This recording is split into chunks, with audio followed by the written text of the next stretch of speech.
روز از روزها ما و شما وارد قبر می شویم و در قبر گفت رسول اکرم صلی الله علیه و سلم که فتنه های وجود دارد، حتی وسواس شیطان هم در قبر وجود دارد. از این خاطر دست به سوی پروردگار می برداریم و دعا میکنیم که خدای مهربان اولا سکرات مرگ را به تمام این قوم جمع ما خدای آسان بگردان و خدای مهربان کلمه های شهادت و طیبه را در حالت سکرات مرگ بر زبان ما رانده بگردان و خدای مهربان زمانی که ما را در قبر میگذارند قبر ما را به باغ از باغهای جنت مبدل بگردان و قبرهای ما را پروردگارا منور بگردان و هر فتنه هایی که در داخل قبر ما هست خدایا با فضل خودت به حرمت این روز جمعه خدایا آن فتنه ها را دور بگردان و خدای مهربان گذشتگان ما را هم رحمت و مغفرت بگردان، قبرهای گذشتگان ما را هم پر نور بگردان، عذابها را از داخل اونها بیرون بگردان و خدایا بیماری هایی که هست همگی را شفای کامل و شفای عاجل نصیب بگردان. فرزند طلب هایی که در این قوم ما هست فرزندهای سالم و صالح خدا نصیبشان بگردان. مسافرهای ما را پروردگار صحت و سلامت به خاندان برسان. رهبران دولت ما را توفیقشان را پروردگار را رفیق بگردان و برای راست، برای عدل، برای خدا ترسی خداوندا هدایتشان کن و عمر دراز و تن صحت نصیبشان بگردان. آمین یا رب العالمین. جمعه پیشین ما با شما در دوام 1 ساعت سوال و جواب ها کردیم و این سوال و جواب های ما انجام نیافت و میخواهم که این جمعه هم این سوال های بیشماری که الحال باز باقی ماندگی هستند یک قسمت اونها را برای شما مختصرا جواب میگویم. السلام علیکم داملای محترم، من یکی از مخلصان شما میخواهم که به من مصلحت دهید. پدر یک دختری که از دهه خودمان هست به من گفت که فعل و رفتار تو به من معقول است، تو آدم نمازخوان هستی، بیا من دخترم را به تو میدهم، اما دختر به من معقول نیست. پدر دختر هم داملا هست، من چیکار کردم را نمیدانم. التماس داملای محترم به من یگان مصلحت دهید. البته رسول اکرم صلی الله علیه و سلم میفرماید هر یک نفری که میخواهد که یک زن را در نکاح خود درآورد پیش از نکاح حقوق دارد که به چهره آن زن نظر کند. یعنی وقتی اون زن نگاه میکند و اون زن به این مرد وقتی که قبول میشود، معقول میشود، این زمان میتواند که خواستگارهای خود روان کند. لیکن وقتی که کسی نباشد، خواه داملا باشد خواه غیر داملا باشد، وقتی دخترش را در یک جوان پیشنهاد میکند و اون جوان در وقتی که این دختر که معقول نباشد، جوان حق دارد که وی رد کند. میگوید که رحمت، تشکر زیاد، ما از شما منتدار، لیکن دختر شما بر من معقول نیست. این حقوق این جوان دارد. برای همین یگان جایی یعنی روسوزی هم ندارد، زیرا این یک حیات خیلی بردوام به همراه تو می باشد. وقتی از روز اول که در تو معقول که نباشد، برای تو زندگی دیگر لذیذ و شیرین نمیگذرد، زیرا وای در دل تو پسند نیست، در دل تو معقول نیست. لیکن جوان عزیز، من حدیث از پیغمبر خدا را برای تو قرائت میکنم که پیغمبر خدا میگوید تنکح المرأة لأربع، شما دخترها را ای جوانها از 4 جهت میگیرید: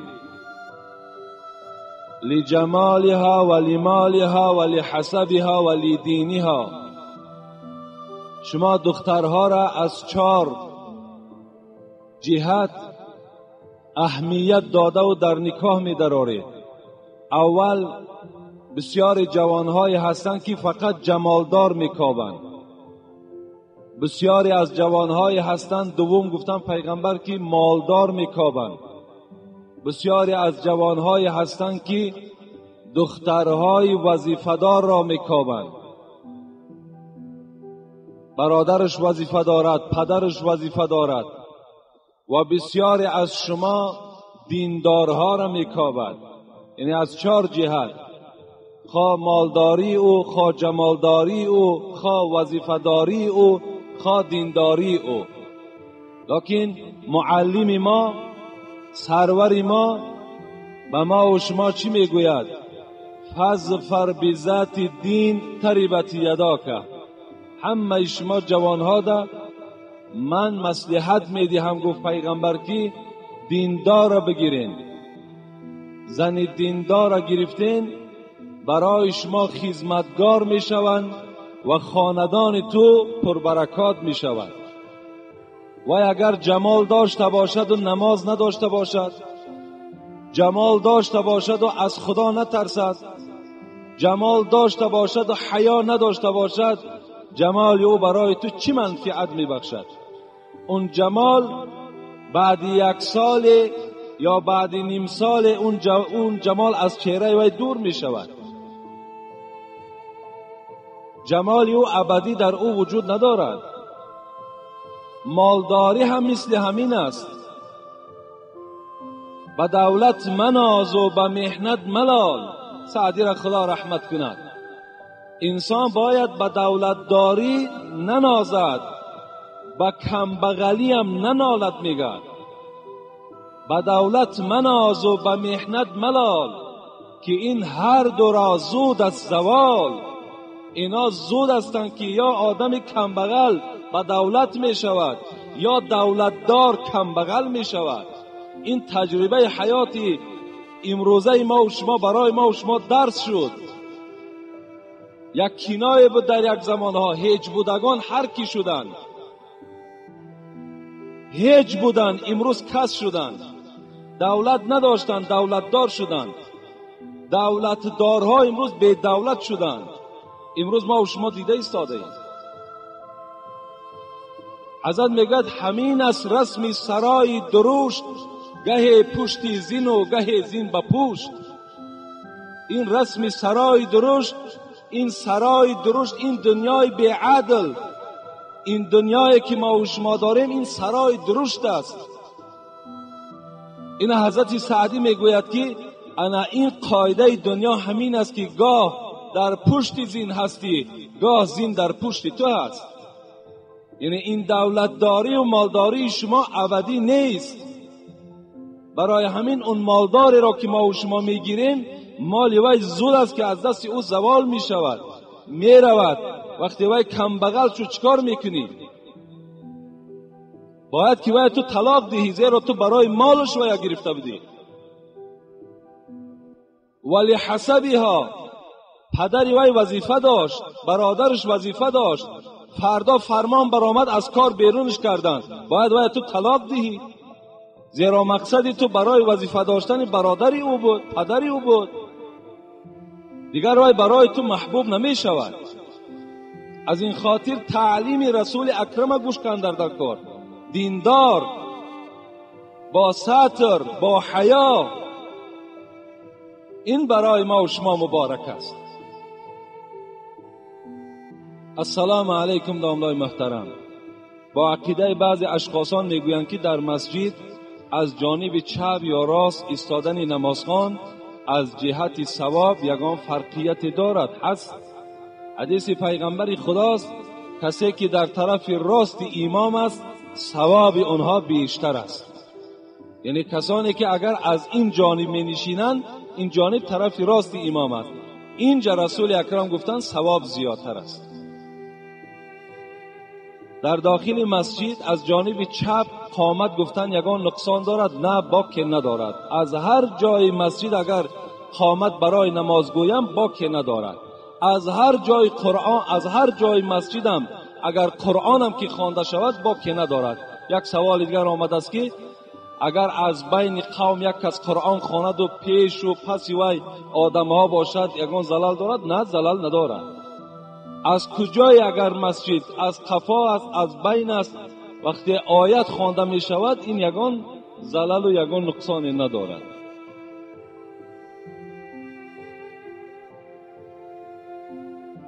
محترم حاجی میرزا، ما یکی از مخلصان شما از شهر دوشنبه فهمیدن می خواهیم که شعرهای عمر خیام در کدام موضوع نوشته شده است. می خواهیم که در یکی از نمازهای جمعه سخن گویید. این عمر خیامی که این فیلسوف خدا رحمت و مغفرتش کند که امروز اکثر شراب خورها، اکثر حرام خورها میگویند گویا که شعرهای عمر خیام یعنی فقط به خمر و به می نوشی دلالت میکند. این البته به البته غلط است و خطا است. عمر خیام نفری هست که اولین همین جدول مندلیو میخونده ما و شما در مکتب از خیمیا. انا همین جدول مندلیو اولین خیمی که در روی دنیا عمر خیام است. کشفیات این از طرف عمر خیام شدگی است.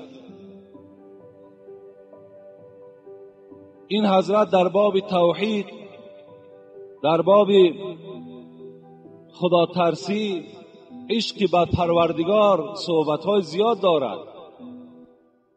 میگوید فریاد که عمر رفت بر بیهوده، فریاد که عمر رفت بر بیهوده، هم لقمه حرام و هم نفس آلوده، فرموده ناکرده سیه رویم کرد، فریاد ز کرده های نافرموده. چه یک معنی های خیلی زیاده دارند. یا دیگر شعری او را میگوییم دانی که سپیددم خروز سحری، هر لحظه چرا همه کند نوحگری؟ چرا همین خروز سحر فریاد میزند ای صاحب خانه از خواب بخیز؟ دانی که سپیددم خروز سحری، هر لحظه چرا همه کند نوحگری؟ یعنی که نمودن در آینه صبح از عمر شب گذشت تو بیخبری. ای غافل از خوابت خیز، از عمر تو یک شب گذشت، چی بندگی به خدا کردی؟ میگوید این برای تو این خیل میگوید. این را عمر خیام میگوید. خدا رحمت کند عمر خیام. یگان خیالاتی بد نسبت این نگذرانید. اینا همه فیلسوف، همه این عالم های برجسته اسلام هستند. در یک شعرش میگفت که من در بسیاری از موعظه ها در معرکه ها میگویم گر از پی شهوت و هوا خواهی رفت. بین تعلیل حدیث است. گر از پی شهوت و هوا خواهی رفت، از من خبرت که بینوا خواهی رفت. ای انسانی که تو امروز از پی نفس، از پی خواهش نفست حرکت کردیستی، یقین دان میگوید سوره یوسف این النفس لعمارة بالسوء، این نفس شما دشمن شماست. این تحلیل آیت است. گر از پی شهوت و هوا خواهی رفت، از من خبرت که بینوا خواهی رفت. بینگر، حضرت میگوید همه شما را خطاب دارد، بینگر چی کسی و از کجا آمده ای؟ میدان که چی میکنی، کجا خواهی رفت؟ از کجا آمدی؟ از کجا آمدی و برای چی آمدی و چی کار کرده ایستاده ای و کجا می روی؟ این 4 چیز تحلیل که میگوید.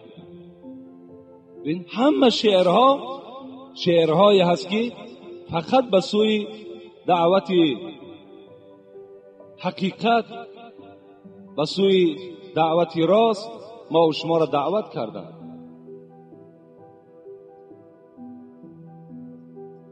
السلام علیکم و رحمت الله و برکاته. محترم حاجی میرزا، به سوالهای زیرین جواب گردانید. شخص مست از دنیا سفر میکند، چرا به او جنازه میخوانید یا جنازه میخوانند؟ دوم، خطبه نمازها چی معنا دارند یا خطبه نکاح؟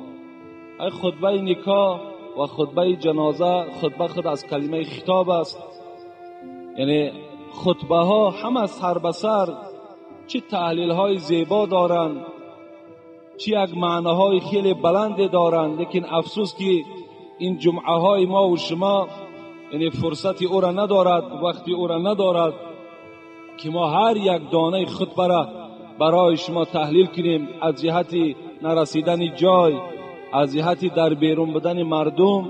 دیگر ما وقتی نمیابیم که به شما خطبه را دانه به دانه تحلیل کنیم و الا انشاءالله اونقدر یعنی علم ذره داریم که همون خطبه ها را برای شما تحلیل کنیم، لیکن فرصتش نمیرسد. خطبه این یک خطابی هست، باید خطبه هم به موعظه گذرد.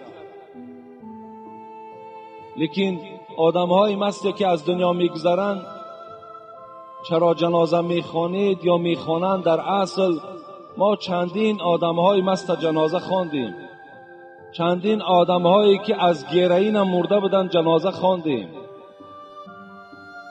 لیکن همونها فرزندهای قوم ما بودند، فرزندهای کسانی بودند که در همین پهلوی من نماز میخوانند. از ما خواهش کردند که نماز هم را خوانده دهید. اگر من نمیخواندنم دیگر کس میخواندش. امروز یک شرایطی شده است که یعنی اگر چی من ردم کنم بگم همین انسان ایمان ندارد، حالا که من 10 دلیل دارم که آدمی مست از دنیا میگذرد یا آدمی که از گیرایی کشیدن میگذرد یا در راه دزدی میگذرد، اینا نفرهایی هستند که اگر تمام مولوی های دنیا جنازش خوانند و ایمان ندارد. لیکن امروز یک وضعیت شرایطی شده است که وای باید به جنازه نماند. همه شما این شرایط و این وضعیت میدانید، لیکن یقین دارند که جنازه ما که خوانده می شود، لیکن وای هیچ یگان فایده از این جنازه ما برده نمیتواند. لیکن زیرا که وای خودش نجاست است، وای خودش بینماز است، در او چگونه نماز ما درست می شود؟